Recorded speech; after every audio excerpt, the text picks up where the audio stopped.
താരപ്പകിട്ടിലേക്ക് സ്വാഗതം. സംവിധായകൻ ബാലു കിരിയത്താണ് ഇന്ന് നമ്മളോടൊപ്പം വിശേഷങ്ങൾ പങ്കുവയ്ക്കുന്നത്. ബാലു ചേട്ടാ, നമസ്കാരം. Welcome to the show.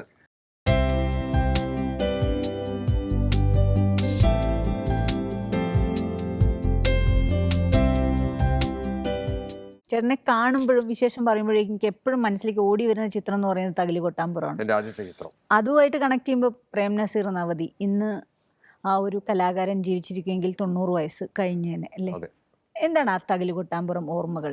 തകില് Kottampuram എന്നുള്ള എൻ്റെ ആദ്യത്തെ സിനിമയെക്കുറിച്ച് പറയുന്നതിന് മുമ്പ് ഈ സ്റ്റുഡിയോയിൽ വന്നിരിക്കുമ്പോൾ എനിക്കുണ്ടാകുന്നത് നൊസ്റ്റാൾജിയ, ഗൃഹാതുരത്വം. അതാണ് എനിക്ക് ഓർമ്മ വരുന്നത്. കൗമുദിയായിട്ടുള്ള ബന്ധം അത് പലർക്കും അറിഞ്ഞുകൂടാത്തൊരു കാര്യം. എൻ്റെ മുത്തച്ഛൻ പ്രൊഫസർ CI ഗോപാലപിള്ള തിരുവിതാംകൂർ കേരള സർവകലാശാലയുടെ ആദ്യത്തെ HOD ആയിരുന്നു മലയാളത്തിൻ്റെ. അതുപോലെ CI Parameswaran Pillai central Sangeetha Nataka academy vice ചെയർമാനായിരുന്നു. രാഷ്ട്രപതിയുടെ ഇംഗ്ലീഷ് നാടകാഭിനയത്തിനുള്ള ഏറ്റവും നല്ല സുവർണ്ണകമലം മേടിച്ചിട്ടുള്ള ആളാണ്. അദ്ദേഹം സീനിയർ അഡ്വക്കേറ്റ് ആയിരുന്നു ഹൈക്കോർട്ടിൽ. അപ്പോൾ അദ്ദേഹവും CI പരമേശ്വരൻ പിള്ളയും CI ഗോപാലപിള്ളയും ഞങ്ങൾ ആലുവക്കാരാണെങ്കിലും തിരുവനന്തപുരത്ത് താമസിച്ചുകൊണ്ട് പത്രാധിപർ സുകുമാരൻ സാറുമായിട്ട് ഒരു വളരെ അടുത്ത സൗഹൃദം പുലർത്തിയിരുന്നു. അപ്പോൾ അപ്പൂപ്പന് ഇച്ചിരി വയസ്സായ കാലഘട്ടത്തിൽ ആരെങ്കിലും ഈ കൊച്ചുമക്കൾ കൂടെ വേണം. അങ്ങനെയാണ് ഞാൻ സ്കൂളിൽ പഠിക്കുമ്പോഴത്തേക്കും ഞാൻ പത്രാധിപർ സുകുമാരൻ സാർ എന്ന് പറയുന്ന മഹാപ്രതിഭയെ കാണുന്നത്. ആദരവോടുകൂടി നിന്ന് അദ്ദേഹത്തെ കണ്ടു. അത് കഴിഞ്ഞിട്ട് എൻ്റെ കോളേജ് ജീവിതത്തിലേക്ക് വന്നു കഴിഞ്ഞപ്പോൾ ഞങ്ങളുടെ ഏറ്റവും വലിയ ആരാധനാ കഥാപാത്രം അന്നത്തെ കാലത്ത് നസീർ സാറുണ്ട്, സത്യമാഷുണ്ട്. സത്യമാഷിൻ്റെ വലിയ ആരാധനയാണ്. നസീർ സാറിൻ്റെ ആരാധനയാണെങ്കിൽ പോലും എഴുത്തിൻ്റെ വഴിയിൽ ബാലകൃഷ്ണ സാറ് ഞങ്ങളുടെ ആ യുവതലമുറയെ വല്ലാതെ സ്വാധീനിച്ചത്. അപ്പോൾ അദ്ദേഹത്തെ കാണാനും ഓട്ടോഗ്രാഫ് വാങ്ങിക്കാനും അദ്ദേഹത്തിൻ്റെ വീട്ടിൽ വന്നിട്ടുണ്ട്. അന്ന് ഞാൻ പ്രീ ഡിഗ്രി ഫസ്റ്റ് ഇയർ പഠിക്കുകയാണ്. അതാണ് എനിക്ക് തോന്നുന്നു എഴുത്തിലേക്ക് വരാനുള്ള ഒരു വഴി. അന്ന് ഞാൻ ഇതെല്ലാം വായിക്കുന്നു. അത് കഴിഞ്ഞതിന് ശേഷം പൂന ഫിലിം ഇൻസ്റ്റിറ്റ്യൂട്ടിൽ ഞാൻ ഇൻ്റർവ്യൂവിന് പോയപ്പോഴത്തേക്കും അന്ന് ഋഷികേശ് മുഖർജി ആയിരുന്നു ഇൻ്റർവ്യൂ ചെയർമാൻ. എനിക്ക് ഏറ്റവും നല്ല റാങ്കോട് കൂടിയാണ് എനിക്കും പിൽക്കാലത്ത് പ്രശസ്ത ക്യാമറാമാനായി മാറിയ, അതായത് 16 വേദനയിലെ തുടങ്ങിയിട്ടുള്ള സിനിമകൾ ചെയ്ത നിവാസും ഞങ്ങൾ ഒരുമിച്ചാണ് പോകുന്നത്. പക്ഷേ നിർഭാഗ്യം എന്ന് പറയുന്നത് എനിക്ക് അഡ്മിഷൻ കിട്ടാത്തതിൻ്റെ കാര്യം, other than painting, writing and acting such things, any other activities ചോദിച്ചപ്പോൾ ഞാൻ അബദ്ധത്തിന് ഒരു വാക്ക് പറഞ്ഞു. ഞാൻ കേരളത്തിലെ ഒരു രാഷ്ട്രീയ പ്രസ്ഥാനത്തിൻ്റെ വിദ്യാർത്ഥി വിഭാഗത്തിൻ്റെ പ്രസിഡൻ്റാണെന്ന് പറഞ്ഞു. കേരള സ്റ്റുഡൻസ് കോൺഗ്രസിൻ്റെ ആദ്യത്തെ first district president of Kerala students Congress. അതിനു മുമ്പ് KSUവിൻ്റെ ജില്ലാ വൈസ് പ്രസിഡൻ്റായിരുന്നു. ഇത് പറഞ്ഞപ്പോൾ ഋഷികേശ് മുഖർജി ഭയങ്കരമായിട്ട് ഷൗട്ട് ചെയ്തു, I will never entertain politicians inside this campus. പക്ഷെ ഇന്ന് ഏറ്റവും കൂടുതൽ രാഷ്ട്രീയമായ കാര്യങ്ങൾ നടക്കുന്നത് പൂന ഇൻസ്റ്റിറ്റ്യൂട്ടിലാണ്. അത് ഒരു നമ്മുടെ ഈ എല്ലാ യൂണിവേഴ്സിറ്റികളിലും എല്ലാ അഭിപ്രായം പ്രകടിപ്പിക്കുന്നുണ്ട്. പല വിഷയങ്ങളിലും അവരവരുടേതായ. അങ്ങനെ ഇരുന്നപ്പോൾ ഞാൻ എന്തായാലും സിനിമയിലേക്ക് വരണം എന്നുള്ളത് തീരുമാനിച്ചു കഴിഞ്ഞു. കാരണം എഞ്ചിനീയറിംഗ് അഡ്മിഷൻ കിട്ടിയിട്ട് പോകാത്ത ഒരാളാണ് സിനിമയിലേക്ക് വരാൻ വേണ്ടിയിട്ട്. അന്ന് ഗ്രാജുവേറ്റ് ആയി കഴിഞ്ഞാൽ നമുക്ക് പൂന ഇൻസ്റ്റിറ്റ്യൂട്ടിൽ അഡ്മിഷൻ കിട്ടും. അങ്ങനെ അഡ്മിഷൻ കിട്ടിയില്ല. പക്ഷെ അവിടെ വെച്ച് തീരുമാനം എടുത്തു ഞാനൊരു സിനിമ സംവിധായകനാകുമെന്ന്. അതിന് ഞാൻ കണ്ടെടുത്ത വഴി എന്ന് പറയുന്നത് പത്രപ്രവർത്തകനാണ്. ഞാനും എൻ്റെ സുഹൃത്തും ചേർന്ന് ആദ്യം സിനി സോണിക് എന്നുള്ളൊരു ചെറിയ പ്രസിദ്ധീകരണം തുടങ്ങി. അത് കഴിഞ്ഞ് വിസ്താരമ എന്ന് പറയുന്ന രണ്ടാമതൊരു പ്രസിദ്ധീകരണം തുടങ്ങി. ഇത്തരം ഈ കോളേജ് പഠിക്കുമ്പോൾ ഇതൊക്കെ തുടങ്ങണമെങ്കിൽ അന്ന് വീട്ടുകാരോട് സംസാരിക്കുക, അവരെ കൺവിൻസ് ചെയ്യുക. അപ്പം ഇതിനുള്ള കാശൊക്കെ എങ്ങനെ ഒപ്പിച്ചു ചേട്ടാ? അത് സത്യസന്ധമായി പറഞ്ഞാൽ എൻ്റെ കുറേ സുഹൃത്തുക്കളാണ് എന്നെ സഹായിച്ചത്. എൻ്റെ ഒരുപാട് സുഹൃത്തുക്കൾ സഹായിച്ചു. അപ്പോൾ ഞാൻ ട്യൂഷൻ എടുക്കുമായിരുന്നു ആ കാലഘട്ടത്തിൽ. ആ ട്യൂഷനിൽ നിന്ന് കിട്ടുന്ന വരുമാനം കോളേജ് പഠിക്കുമ്പോഴും അത് എല്ലാം കൂടെ കൊണ്ട് ചെയ്തു. അപ്പോൾ ഏറ്റവും വലിയ പ്രതിസന്ധി എന്ന് പറയുന്നത് പത്രക്കടലാസ് കിട്ടാനാണ്. അപ്പം ഈ പ്രിന്റ് ചെയ്യാനായിട്ട് പത്രക്കടലാസ് വേണമല്ലോ. അത് കടകളിൽ ചെന്ന് വാങ്ങിച്ചാൽ വലിയ വിലയാണ്. പ്രമുഖ പത്രസ്ഥാപനങ്ങളിൽ മാത്രമേ അങ്ങനെ അല്ലാതെ കൊണ്ടുവരുന്നു. അതായത് ഈ പ്രിന്റ് ചെയ്തുകൊണ്ട് വരുമ്പോഴത്തേക്കും വലിച്ചു കീറി ഇടുന്ന ടൺ കണക്കിന് പേപ്പറുകൾ എല്ലാ പത്രസ്ഥാപനങ്ങളിലും ഉണ്ട്. അപ്പം ഞങ്ങളുടെ അന്നത്തെ കാലത്ത് തിരുവനന്തപുരത്ത് എന്ന് പറഞ്ഞാൽ ഒരു പ്രഭാതം ഉണരുന്നത് കേരളമതി കണ്ടുകൊണ്ടാണ്. എൻ്റെ അച്ഛനൊക്കെ കേരളമതി കാണാതെ ചായ പോലും കുടിക്കാൻ പറ്റാത്തൊരു കാലഘട്ടം ഒന്നുണ്ടായിരുന്നു. അപ്പം ഞാൻ ഇവിടെ വരും, ഒരാൾ പറഞ്ഞു ഇവിടെ പത്രം കിട്ടും, പത്ര കട്ടിങ് വലിച്ചു കയറിയിട്ട്. അങ്ങനെ മാധവി സുകുമാരൻ മാഡത്തിനെ പരിചയപ്പെടുകയും ഒരു പുത്രവാത്സല്യത്തോട് ഞാൻ CI ഗോപാലപിള്ളയുടെ കൊച്ചുമോനാണെന്ന് പറഞ്ഞപ്പോൾ അത് ഇങ്ങനെ ഇവിടുന്ന് തൂക്കി വിൽക്കുമായിരുന്നു. അപ്പം ഞങ്ങളെപ്പോലുള്ള അക്കാലത്തെ പ്രവർത്തകർ ചെറുകിട പത്രപ്രവർത്തകരും പത്ര പ്രിന്റിങ് എല്ലാം പേപ്പർ വാങ്ങിക്കുന്നത് ഇവിടെ നിന്നാണ്. അപ്പം അങ്ങനെയാണ് എൻ്റെ പത്രജീവിതത്തിൻ്റെ തുടക്കം. അത് കഴിഞ്ഞിട്ട് എന്നെ ഏറ്റവും കൂടുതൽ സഹായിച്ചിട്ടുള്ള ജയചന്ദ്രൻ സാറ്, അതായത് ഫിലിം മാഗസീനിലൂടെ എൻ്റെ എൻ്റെ സിനിമകൾക്കെല്ലാം. ഏതായാലും സിനിമ എടുക്കാൻ തീരുമാനിച്ചു. ഒരു സിനിമ ഒരു നിർമ്മാതാവിനെ കിട്ടിയപ്പോൾ അന്നത്തെ ഏറ്റവും വലിയ സൂപ്പർ സ്റ്റാർ എന്ന് പറയുന്നത് നസീർ സാറാണ്. സിനിമയിൽ ആദ്യത്തെ വാക്കെന്ന് പറയുന്നത് ഒരു നിർമ്മാതാവിൻ്റെതാണ്. ആദ്യമായിട്ടൊരു സിനിമ ചെയ്യുന്നു, നിർമ്മാതാവിനെ കൺവിൻസ് ചെയ്യുന്നു, എത്രത്തോളം ബുദ്ധിമുട്ടായിരുന്നു അത്? അതൊരു രസകരമായ സംഭവമാണ്. ഞാൻ പിന്നെ 1978 മുതൽ ഞാൻ ചെങ്കോട്ടോണ സ്വാമിയുടെ ഒരു ശിഷ്യനായിരുന്നു, ഞാനും എൻ്റെ ഒരു ഫ്രണ്ടും. അപ്പോൾ അവിടെയാണ് താമസിച്ചിരുന്നത്.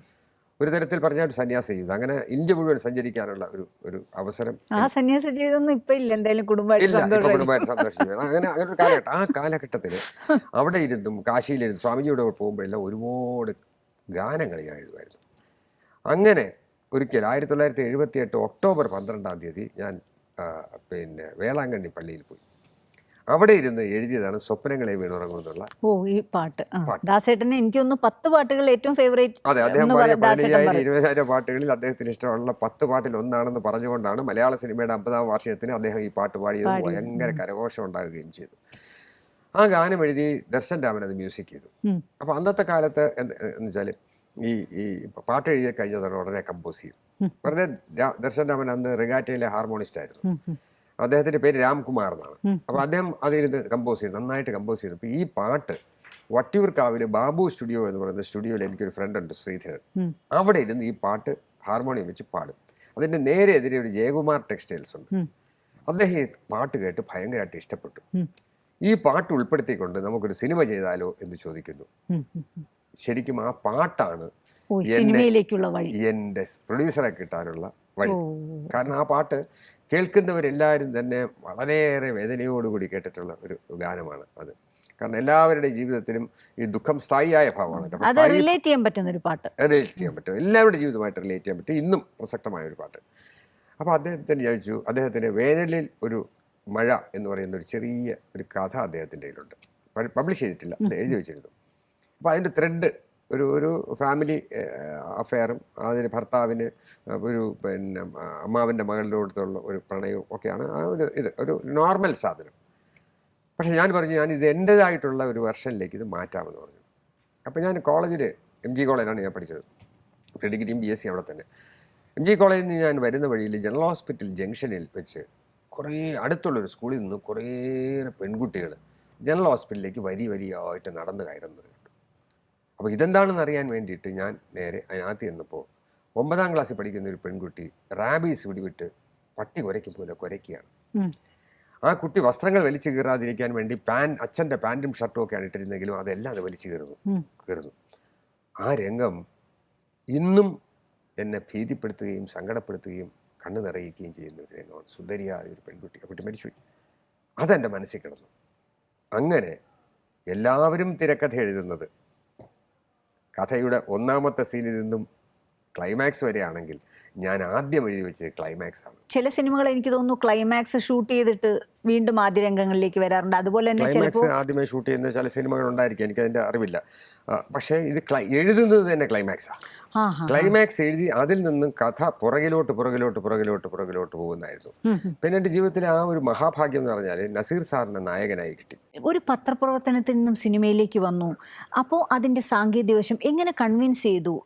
എങ്ങനെ സിനിമ പഠിച്ചു ആ കാലത്ത്? ഒരു വ്യക്തി, ഒരു വിദ്യാർത്ഥി, അവന് എവിടെ എത്തണം എന്ന ലക്ഷ്യമുണ്ടെങ്കിൽ അവിടെ എത്താം എന്നുള്ളൊരു തെളിവാണ് ഞാൻ. അതൊരു ഫ്രണ്ട്ലി മെസ്സേജാണ്. കാരണം ഞാൻ പല സംവിധായകരുടെ അടുത്തും ഞാൻ ചെന്നിട്ട് എനിക്ക് അസിസ്റ്റന്റ് ഡയറക്ടർ ആവണമെന്നൊക്കെ ചോദിച്ചു.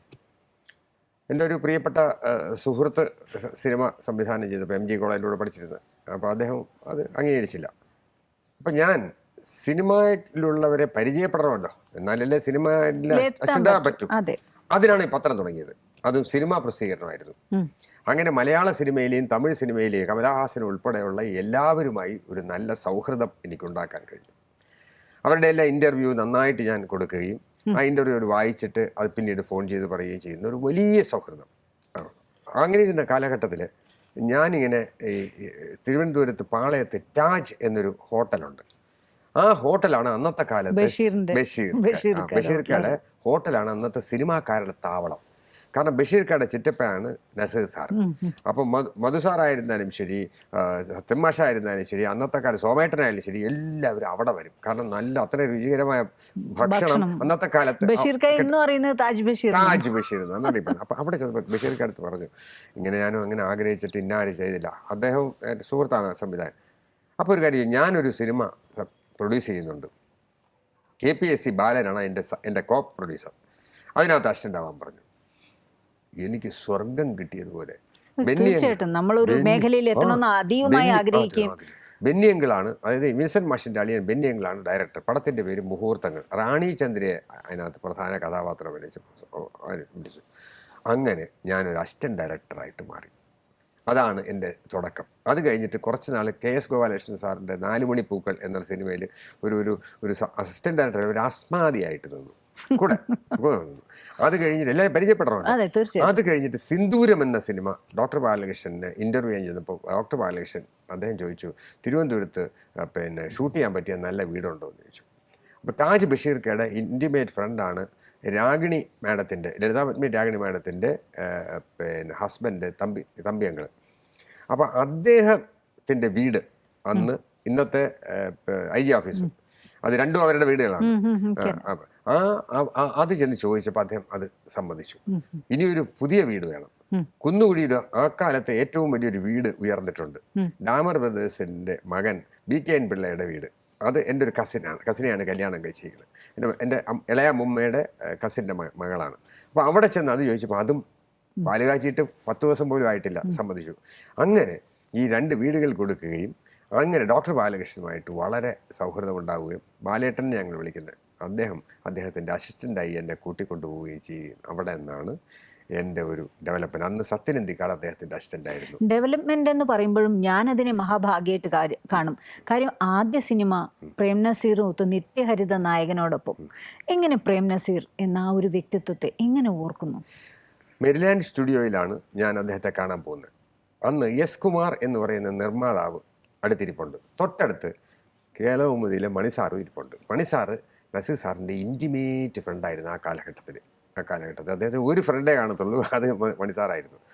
ഇപ്പോൾ അധികം ഫ്രണ്ട്സൊന്നും ഇല്ല, എല്ലാവരുമായിട്ടും സൗഹൃദമുണ്ടെങ്കിൽ ഫ്രണ്ടായിരുന്നു. അപ്പോൾ അവിടെ ചെന്ന് ഞാൻ ഇങ്ങനെ എനിക്കൊരു സിനിമ ചെയ്യാനായിട്ട് താല്പര്യമുണ്ട്, ഞാനൊരു കഥ എഴുതിയിട്ടുണ്ട്. അപ്പോൾ കഥയുടെ ഒരു ത്രെഡ് പറഞ്ഞു, എനിക്ക് ഒരു ഡേറ്റ് വേണം എന്ന് പറഞ്ഞപ്പോൾ, അയ്യോ ഈ വർഷം അടുത്ത വർഷമൊക്കെ വലിയ പാടാണ്. പിന്നെ S കുമാറിൻ്റെ ഒരു പ്രോജക്റ്റിന് ഞാൻ ഡേറ്റ് കൊടുത്തിട്ടുണ്ട്, അത് നടക്കുമോ എന്നൊന്ന് ചോദിക്കട്ടെ, അത് കൺഫേം ആണോ എന്ന്. അപ്പോൾ S കുമാർ സാറിനെ വിളിച്ച് ചോദിച്ചു. പറഞ്ഞാലേ സാർ അത് ചിലപ്പോൾ ഒരു 3-4 മാസം നീങ്ങാൻ സാധ്യത, അങ്ങനെയാണെങ്കിൽ April 14 തൊട്ട് ഷൂട്ടിംഗ് തുടങ്ങിക്കോളൂ എന്ന് പറഞ്ഞു. അത് തന്നെ ഒരു വലിയ മനസ്സാണല്ലേ. കാര്യം ഇത്രയും 2 വർഷത്തെ നിറയെ പ്രോജക്റ്റ് ഉണ്ട്, എന്നാലും വിളിച്ച് ചോദിക്കട്ടെ എന്നൊക്കെ പറയുക, അതും ഒരു പുതുമുഖ സംവിധായകൻ. എന്നെ അറിയാം. അപ്പോഴാണ് എനിക്കൊരു സത്യം മനസ്സിലായത്. സാർ എനിക്ക് ഡേറ്റ് തന്നിട്ട് ഞാൻ സാറിന് കൊണ്ടുവന്ന് അഡ്വാൻസ് കൊടുക്കുകയാണ് മദ്രാസിൽ അദ്ദേഹത്തെ വീട്ടിൽ വെച്ചിട്ടാണ്. അപ്പം അന്ന് കോൾ ഷീറ്റ് എഴുതി തരും, ഇത്രാം തീയതി വരെ. എല്ലാം സിസ്റ്റമാറ്റിക്കാണ്, സായിപ്പിൻ്റെ രീതിയാണെന്നല്ലോ എല്ലാം എഴുതി തരും. പിന്നെ അതുപോലെ തന്നെ ഈ ഫങ്ഷൻ ആർട്ടിസ്റ്റുകളുടെ, പ്രധാന ആർട്ടിസ്റ്റുകളുടെ ഡേറ്റ് കിട്ടിയാൽ മാത്രമേ ഫിലിം കിട്ടുകയുള്ളൂ. ഇത് ലാബിൽ കൊടുത്താലേ ഫിലിം തരുവുള്ളൂ. അങ്ങനെ ഒരു കാലഘട്ടം ഉണ്ടായിരുന്നു. നസാറിൻ്റെ വീട്ടിൽ നസാർ പറഞ്ഞു, ബാലുവിന് ഞാൻ ഡേറ്റ് തന്നത് എന്തുകൊണ്ടാണെന്ന് അറിയാമോ എന്ന് ചോദിച്ചു.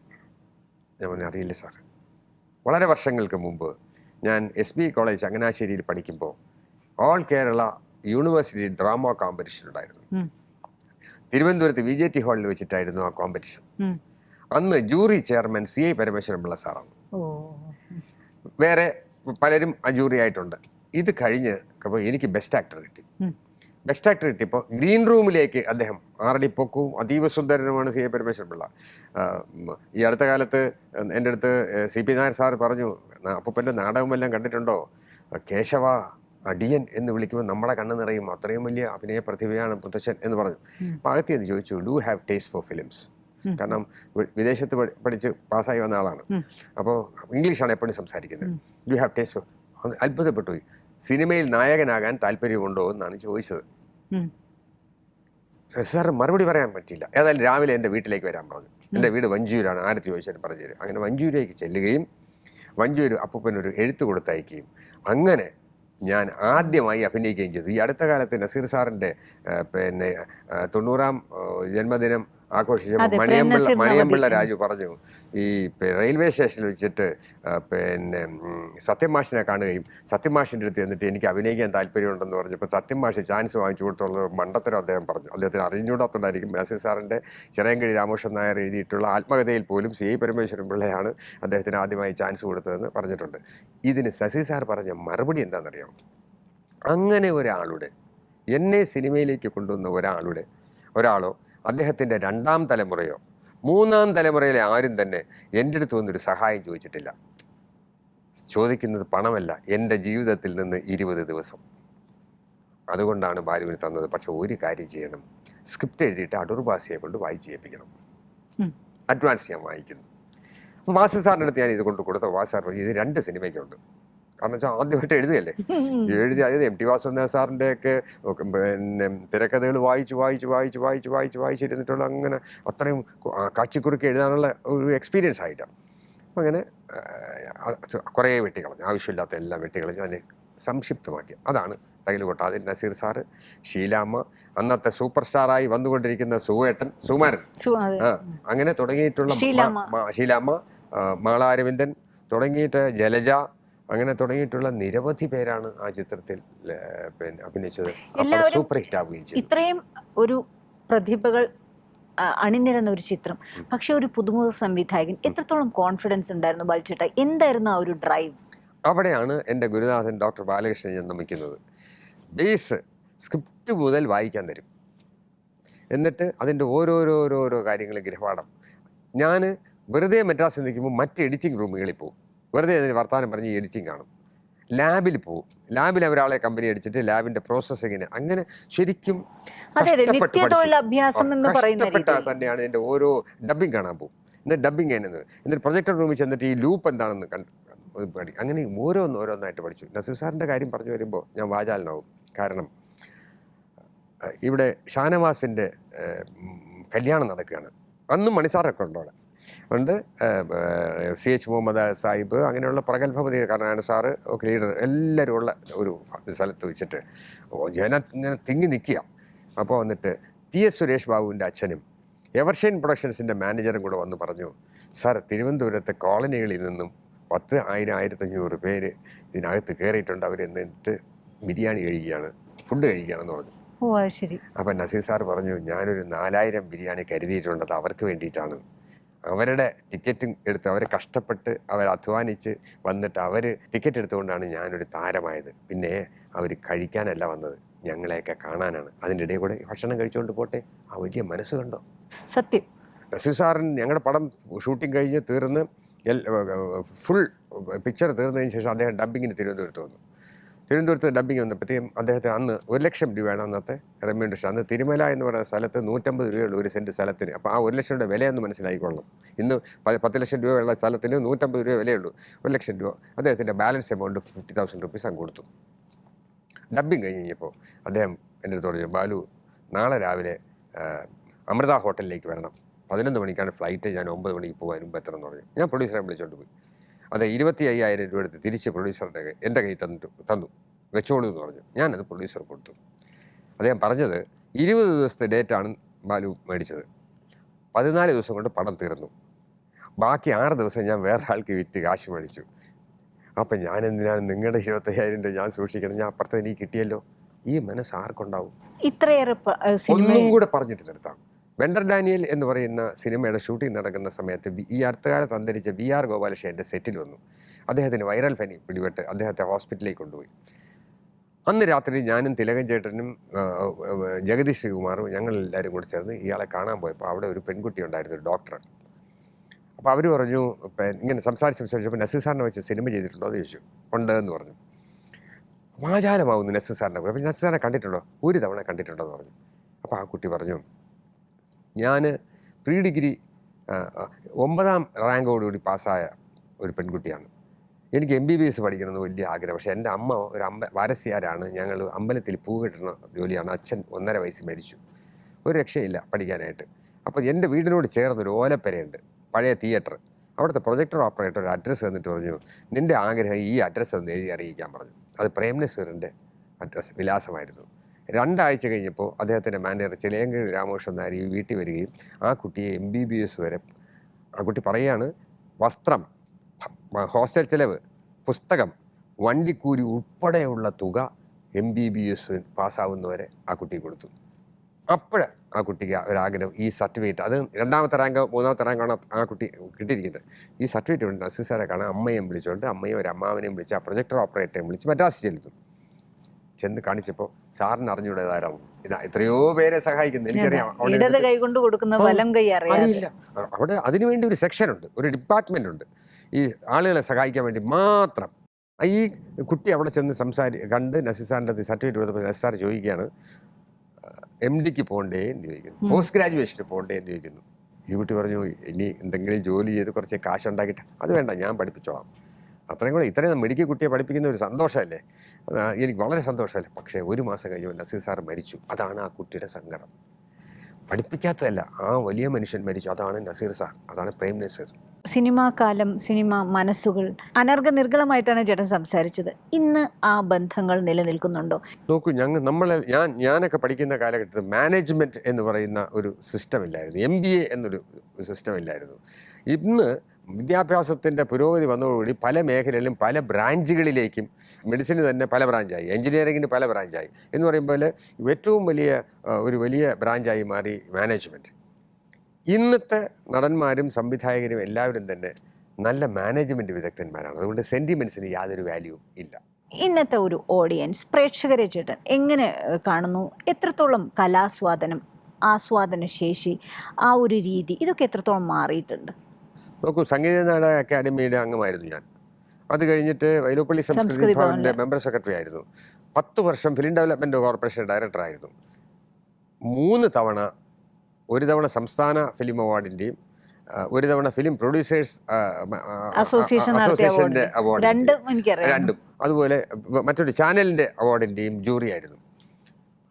അത് അങ്ങനെ 80, 70, 90 സിനിമകൾ ഒറ്റയടിക്ക് 1 മാസം കൊണ്ട് കാണേണ്ടുന്ന ഒരു ഭാഗ്യം എനിക്കുണ്ടായി. ഭാഗ്യം ഒപ്പം തന്നെ നിർഭാഗ്യവും ഉണ്ടായി. കാരണം എന്താ വെച്ചാൽ, ഈ വരുന്നതിൽ ഒരു 70% ചവറുകളാണ്. അപ്പോൾ ആദ്യം തന്നെ ഇതിൽ അൺവാണ്ടഡ് ആയിട്ടുള്ളത് എല്ലാം കാണും. എന്നിട്ട് അതിനെ സോർട്ട് ഔട്ട് ചെയ്ത് നമ്മൾ മാറ്റും. ഒരു 5 സിനിമ കണ്ട് അയ്യോ കാതിൽ കൂടെ പുക പോകുന്നു എന്ന് പറഞ്ഞ് ഇറങ്ങി വന്നതും ഞാൻ കണ്ടു. അതിനകത്ത് ഒരു വലിയ കാര്യം എന്ന് പറഞ്ഞാൽ, കഴിഞ്ഞ ഫിലിം അവാർഡ് ജൂറി ആയിരുന്നു, സ്റ്റേറ്റ് ഫിലിം അവാർഡ് ജൂറി ആയിരുന്നപ്പോൾ കണ്ട ചിത്രങ്ങളിൽ പല സ്ഥലത്തും ഈ ന്യൂ ജനറേഷൻ സിനിമയിൽ അശ്ലീലം പറയുന്നു, പച്ചത്തെറി പറയുന്നു, അരോചകമായി തോന്നി. അതിന് ഇപ്പോൾ ഒരു മാറ്റമുണ്ട്. ഇപ്പോൾ തെറി പറയുന്നില്ല. ന്യൂ ജനറേഷൻ എന്ന് പറഞ്ഞാൽ ഈ കോളേജിൽ പറയുന്ന മാതിരി, അല്ലെങ്കിൽ പിള്ളേർ അങ്ങോട്ടും ഇങ്ങോട്ടും പറയുന്ന മാതിരി, അല്ലെങ്കിൽ ഒരു കോളനി പറയുന്ന മാതിരിയുള്ള പച്ചത്തെറി പറയുന്നതാണ് സിനിമ എന്ന് വിചാരിച്ചുകൊണ്ട് എഴുതി വന്ന കുറേ പിള്ളേരുണ്ട്. ഞാൻ അവരെ കുറ്റപ്പെടുത്തില്ല, കാരണം അവർ സാങ്കേതികമായി മിടുക്കരാണ്.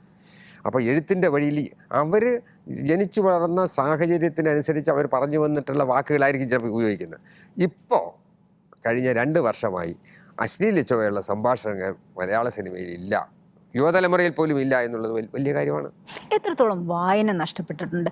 പണ്ടെന്ന് പറഞ്ഞാൽ ഒരു വ്യക്തിത്വ വികസനം അത് തന്നെ വായനയിലാണ് ഊന്നി നിൽക്കുന്നത്. നമുക്ക് വായിച്ചു വളരുക, കുഞ്ഞുണ്ണി മാഷ് പറഞ്ഞ പോലെ, വായിച്ചാലും വളരും, വായിച്ചില്ലേലും വളരും. നോക്കൂ, അന്നത്തെ കാലത്ത് ഒരു കൊച്ചുകുട്ടി സ്കൂളിൽ പഠിക്കുന്ന കുട്ടി ആദ്യം വായിക്കുന്നത് ബോബനും മോളിയാണ്. വേറൊരു വാരികയിലുള്ള ചുപ്രനും ചെപ്പുകുടവും എന്ന് പറയുന്ന ഒരു ഇതുണ്ട്, ദേശബന്ധു. ഇതൊക്കെയാണെന്ന് അത് കഴിഞ്ഞാൽ പിന്നെ വായിക്കുന്നത് മുട്ടത്ത് വർക്കി, കാനം ഈജെ, അങ്ങനെയാണ്. അവിടെ നിന്ന് MT വാസുദേവനിലേക്ക് മാറും.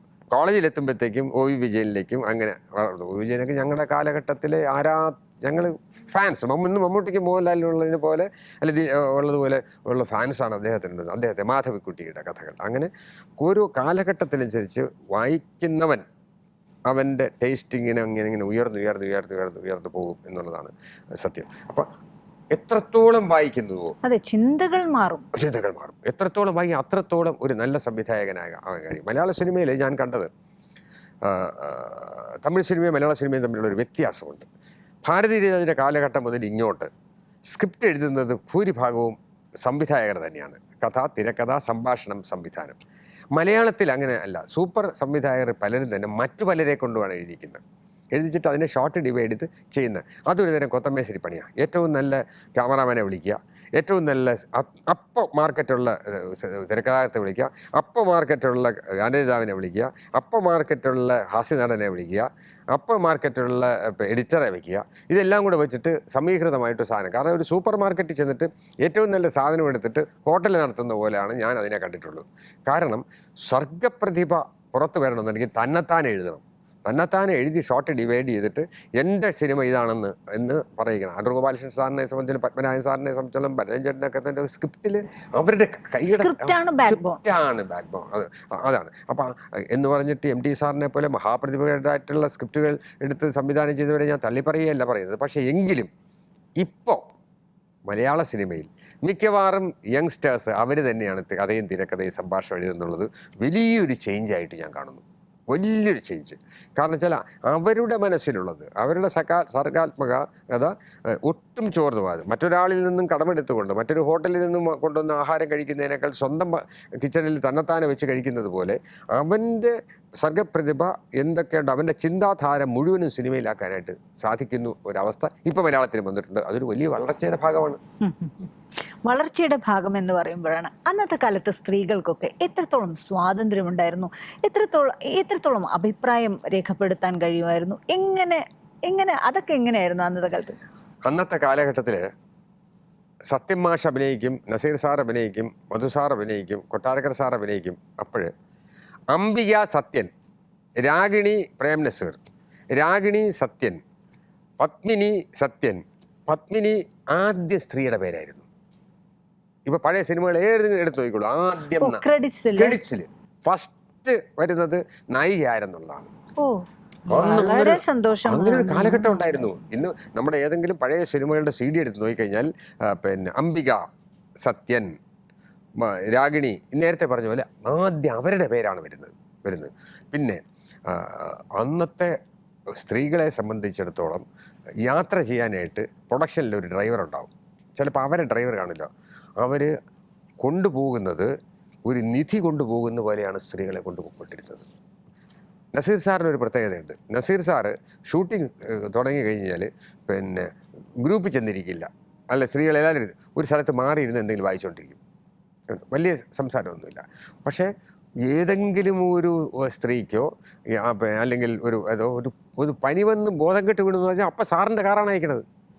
അത്ര പ്രൊട്ടക്ഷൻ ഉണ്ടായിരുന്നു അന്നത്തെ കാലഘട്ടം. ഇപ്പോൾ ഷീലാമ്മ ആയിരുന്നാലും ശരി, ജയഭാരതി അമ്മ ആയാലും ശരി, പിന്നെ ശാരദാമ്മ ആയാലും ശരി, അവരെല്ലാം ആ പ്രൊഡക്ഷൻ കാറിലാണ് പോയിക്കൊണ്ടിരുന്നത്. പ്രൊട്ടക്ഷൻ ഉണ്ട്. കാരണം എന്താണെന്ന് അറിയിച്ചാൽ ഈ അവിഭക്ത ട്രേഡ് യൂണിയൻ ആയിരുന്നു അന്ന്.